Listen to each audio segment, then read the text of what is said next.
A flip and a flap, a nest and a rest. Can Perry and Pepper find a new home? By Helen Jones. Up and down, up and down, up and down bobbed Perry the puffin.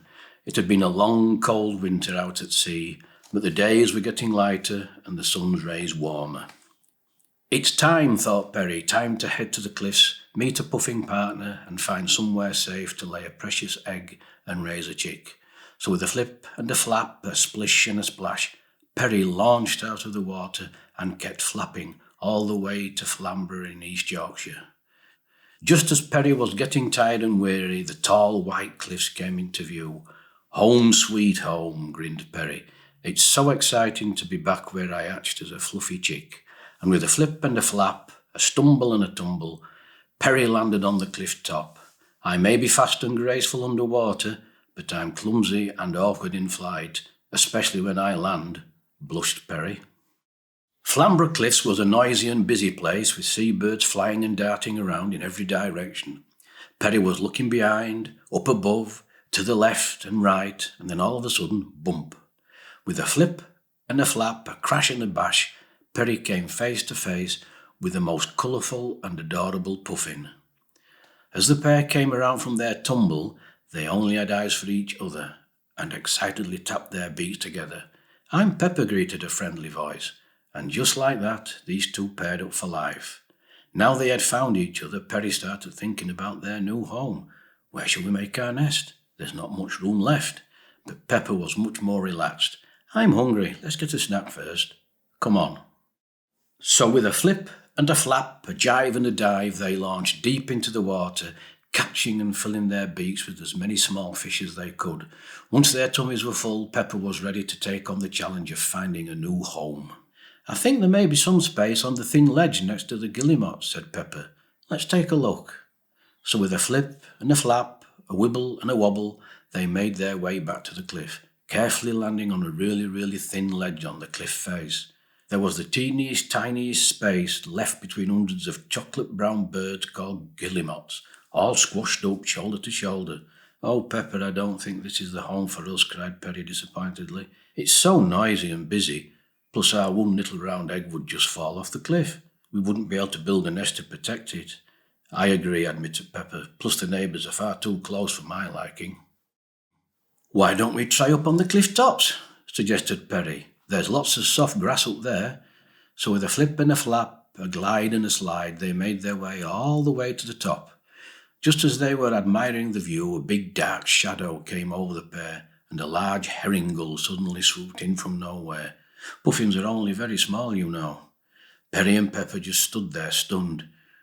Don't worry, squawked Grayson the gull. I know others think I'm noisy and just want to pinch their fish, but us herring gulls are just trying to survive in this ever-changing world.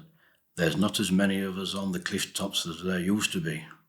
It's not that, said Perry nervously. It's just too wide open up here.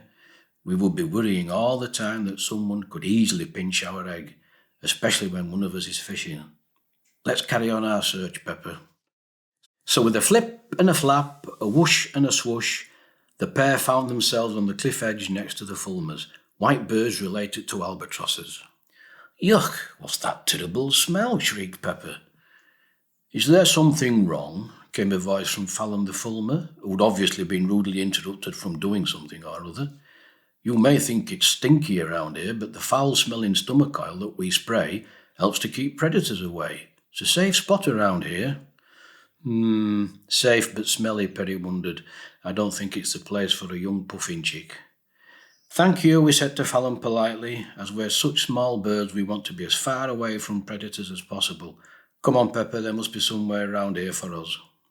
So with a flip and a flap, a hobble and a waddle, the pair headed further down the cliffs, just as the sky turned threateningly dark and the rain came pouring down.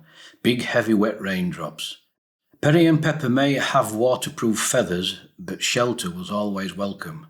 Right where they had landed was a crack in the cliff face, just big enough for them to squeeze through it, so they did. Phew, Perry gasped once they were in. Phew, phew, phew, the pair heard getting fainter and fainter. Who's that? Feared Pepper. Who's that? Who's that? Who's that? Repeated the voice. As their eyes adjusted to the light, they could see they were in a little nook inside the cliff, a cosy little burrow where their voices echoed off the enclosed walls every time they spoke. As they both gave a huge sigh of relief, big beaming smiles appeared across their faces. "Pepper, I think we found our perfect home," grinned Perry. "No predators can swoop in and get us here." After an exhausting day, Perry and Pepper had finally found the best nesting spot a pair of puffins could dream of. Perry didn't want to waste any time setting up home. "Shall we make a start collecting material to carpet our burrow?" But Pepper was once again feeling much more relaxed. "I'm hungry. Let's get a snack first. Come on. We'll need all the energy we can get once the chick comes along." So with a flip and a flap, a splish and a splash, they dived into the sea. They elegantly swam through the water, catching fish after fish in their beaks, excited in the knowing that they were soon to look after a precious single egg in their new home that would soon hatch into a fabulous bundle of fluff. "I wonder what we'll call our puffling chick?" asked Perry, as they took themselves in for the night. With a large yawn, Pepper replied, "That, Perry, is another challenge for us to conquer on another day. Night-night."